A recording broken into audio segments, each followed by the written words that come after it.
আলোচনা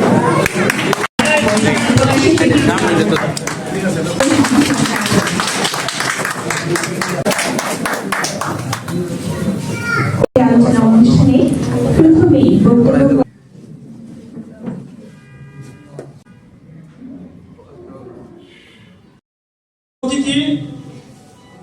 বীর মুক্তিযোদ্ধা জনাব সাদেক আহমদ, আমাদের প্রাণপ্রিয় নেতা বীর মুক্তিযোদ্ধা আলহাজ মান্না, বীর মুক্তিযোদ্ধা আব্দুল মান্নান কে উপস্থিত 1971 সনে রণাঙ্গনের আমার প্রাণপ্রিয় সাংবাদিকবৃন্দ, বিভিন্ন প্রিন্ট ইলেকট্রনিক মিডিয়ার সম্মানিত সংবাদদাতা উপস্থিত, সম্মানিত সুধীমণ্ডলী,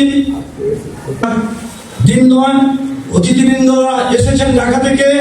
ওনাদের কাছ থেকে শুনবো আগামী নির্বাচনে আমাদের কি করণীয়। আজকে আমাদের প্রধান অতিথি মহোদয়ের যোদ্ধাদেরকে নিয়ে এই সংসদ চালু করা বছরে আজকের এই অনুষ্ঠান এর সুযোগ পেয়েছি আমরা। আজকের মাননীয় প্রধান অতিথির কাছে আমরা সেদিন দাবি করেছিলাম যে পরিস্থিতিতে আমরা মুক্তিযোদ্ধারা আগাইতে পারবো, কারণ ইতিপূর্বে এই সংসদের মাধ্যমে বহু দুর্নীতি হয়েছে। জানুভাই পূর্ব কমান্ডার ছিলেন, আমরা সবাই জানি যে উনি প্রিভিলেজের একজন লোক।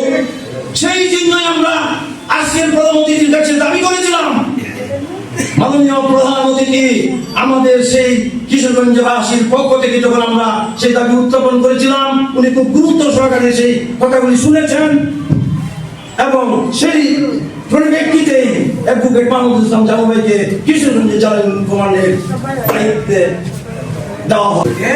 আমি পিছনে যেতে চাই না, সেই জন্য কিশোরগঞ্জে জেলা 13টা উপজেলা সকল মুক্তিযোদ্ধাদের পক্ষ থেকে, 13 উপজেলার কমান্ডারদের পক্ষ থেকে, সন্তানদের পক্ষ থেকে আজকের মাননীয় প্রধান অতিথি বিশেষ অতিথিকে এই জন্য কিশোরগঞ্জবাসীর পক্ষ থেকে জানাচ্ছি আন্তরিক শুভেচ্ছা এবং ধন্যবাদ।